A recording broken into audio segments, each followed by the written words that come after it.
Isang mapagpalang gabi sa bawat isa po sa inyo. At bago po tayo magsimula na magbulay sa mga salita po ng Diyos, nais kong banggitin ang isa sa napakahalagang mensahe na nais paabot ng Diyos sa atin. Ito po ay ang mensaheng mahal po niya tayo. Hindi po nagbabago yan. Nagbabago tayo, pero ang Diyos kailanman, lalo na ang kanyang pagmamahal, ay hindi po nagbabago. Nais kong ibahagi ngayon sa inyo ang patungkol po sa mga pangako ng Panginoon. Mga pangako ng Diyos na hindi nagbabago. Katunayan po, may mga benepisyong hatid dito. Sa Isaiah chapter 40 beginning verse 31, ang nakasaad po dito, ang mga taong naghihintay sa Panginoon. Ano po hinihintay natin sa Lord? Bukod sa paghihintay natin sa kanyang pangalawang pagbabalik, tayo po ay laging naghihintay sa mga ipinangako niya sa atin na ang laman na pangako ng kanyang pag-ibig, pangangalaga, pag-iingat, pangako ng pagpapagaling, pangako ng pagtugon niya sa ating mga dalangin, pangako ng pagbibigay ng solusyon sa ating mga problema. At alam po ninyo, kumusta na po kayo? Alam ko, hanggang sa kasalukuyay, kagaya nating lahat at kagaya na nakararami, hindi lang ng mga Pilipino, maging ng mga tao sa buong mundo, hanggang ngayon ay natatakot, kinakabahan, nababalisa, yung iba nalulungkot, lalo na po yung mga naapektuhan na ang pamilya dito po sa nakakatakot na viruses na ito. At maraming nagdadalamhati doon po sa mga pamilyang namatay na. At alam po ninyo, may pangako ang Diyos sa paghihintay sa kanyang mga promises. Ito po ay ang kalakasan sa Isaiah chapter 40 beginning verse 31. Ang nasasaad po dito na ang sino man naghihintay sa mga ipinangako ng Panginoon ay magpapanibagong lakas o sigla. Yan po isa sa mga pangunahing kailangan natin. Ang antidote po kasi ng takot at pangamba o ng kalungkutan o ng kabagabagan ay ang mga pagtitiwala, pagyakap sa mga ipinangako sa atin ng Panginoon. Tutuloy ko yung Isaiah 40, hindi lang kalakasan ng hatid. Ang sabi niya, ang lakas ninyo ay matutulad sa pakpakan ng agila. Makikita natin yung mga agila ay walang kapaguran sa paglipad sa taas at nakakadipad sila ng mga matataas, higit sa mga napakaraming mga ibon. Dahil nga po, meron silang mga pakpak, meron silang mga taglay na pakpak na malalakas. At yun, doon tayo nalintulad ng Panginoon. At alam po ninyo, ang sabi ng Diyos, kahit lumakad tayo ng lumakad, o kahit tumakbo tayo ng tumakbo, ang isip natin ay tumakbo ng maraming mga buwan na sa takot. Tayo po ay lumakad na sa paghahanap ng mga solusyon dito po sa kinakaharap natin ngayon. At lubos pong nakapagpahina sa atin yun, ang pangako naman ng Panginoon, sa pagtitiwala sa kanyang mga pangako, sa kanyang mga promises, ay ang dulot nito ay kalakasan. Iibayo yung ating lakas. Naalala ko po, bunga ng gabay sa atin ng gobyerno, at nasanay tayo sa mga katagang ECQ, M o Modified ECQ, sa GCQ, at maging sa Modified GCQ. Ito po ay mga polisiya ng gobyerno, okay, na ginamit sa atin na gabay at tulong para lalo nating mapagtagumpayan ito kinakaharap po nating pagsubok na ito. At alam po ninyo, kukuha tayo ng isa sa mga ito. Ito po ay ang ECQ na lalagyan naman natin, lalapatan natin ang mga letrang ito na E at yung C at saka po yung Q, lalapatan natin ng mga espiritual na mga kahulugan na may kaugnayan dito po sa ating pinag-uusapan. Ito po yung mga pangako, patungkol po sa mga pangako ng Diyos. Alam po ninyo, ang E ay binigyan ko po ng kahulugan. Di ba nabubuhay po tayo ngayon sa isang new ordinary o new normal. Alam po ninyo, ang katapat naman, ang itinapat naman dito ng Panginoon, ito nga po yung E sa ECQ, ay extraordinary, extreme, or extreme move, or extreme help na pwedeng gawin sa atin ng Panginoon. Alam po ninyo, kapag extraordinary, ibig sabihin yan, kasama na dyan yung milagro, kasama na dyan yung mahimalang galaw, tulong, mga ikit sa ordinaryo na hindi pa natin nararanasan noon, at ito ngayon, nais iparanas sa atin ng Panginoon. Alam po ninyo, meron nga isang natanong na lingkod ng Panginoon na meron 3 anak. Nawalan siya ng trabaho, pagkakitaan, nawalan ng income yung kanyang anak, at paano na siya? Yan po ang tanong. Alam po ninyo, sa halip na lungkot ang isinagot ng isang lingkod ng Panginoon o ng isang Kristiyano, ganito po ang kanyang tugon. Ang sabi niya, nangamba ako at natakot dahil nga mawawalan kami ng income o resources ng aming kabubuhay. Pero ito yung pagkakataong makikita ko ngayon ang tulong, yung mahimalang tulong o yung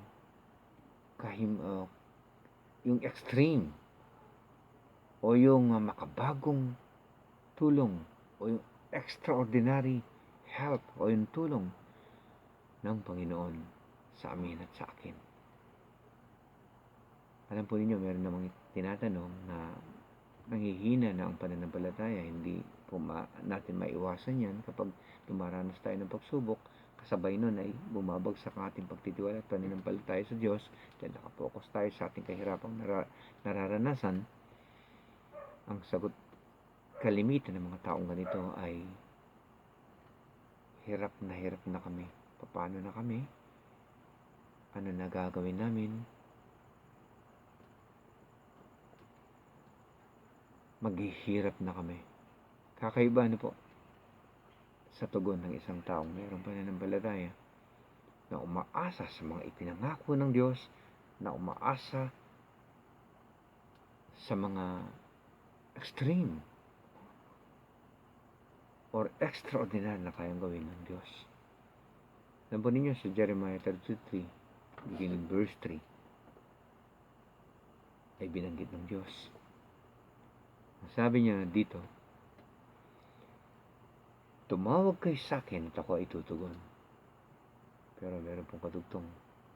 Ang sabi ng Diyos, ipakikita ko sa inyo ngayon ang mga kahima-himalang mga bagay, hindi ordinary mga bagay na naranasan natin dati nung wala pa itong viruses na ito.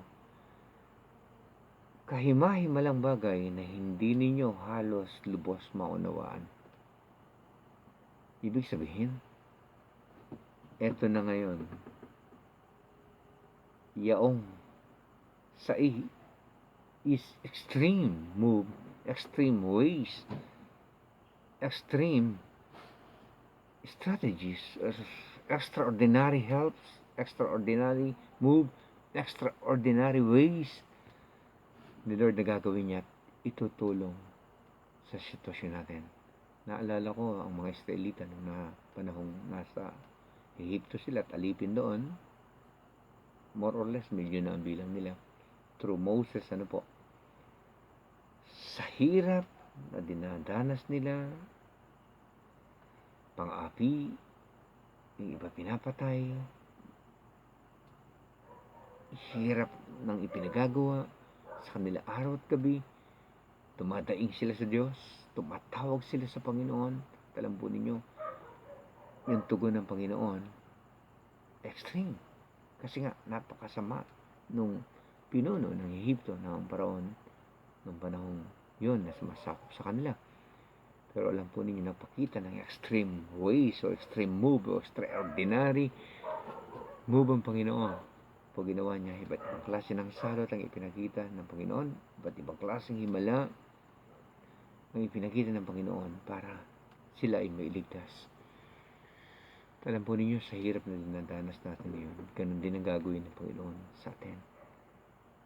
Magpapakita siya, gagawa siya ng extreme ways, extreme na mga paraan, extraordinary helps para matugunan ang ating mga pagsubok, mga problema, at mga kawalan na kinakaharap natin ngayon. Pangalawa po ay yung C ng ECQ. See, this is the deepest concern. This is the deepest care o yung malalim na concern. Malalim na pagpapahalaga, yung care ni Lord sa atin.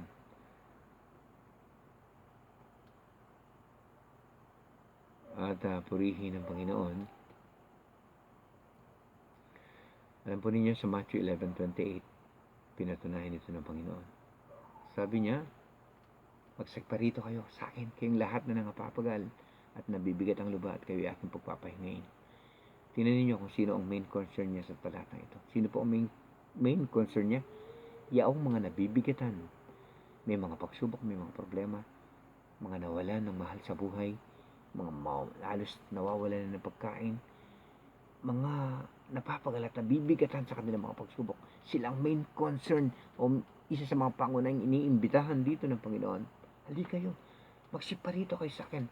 Ang nais lamang niya, lumapit tayo sa Kanya. At kayo'y aking pagpapahingain, sabi ng Panginoon.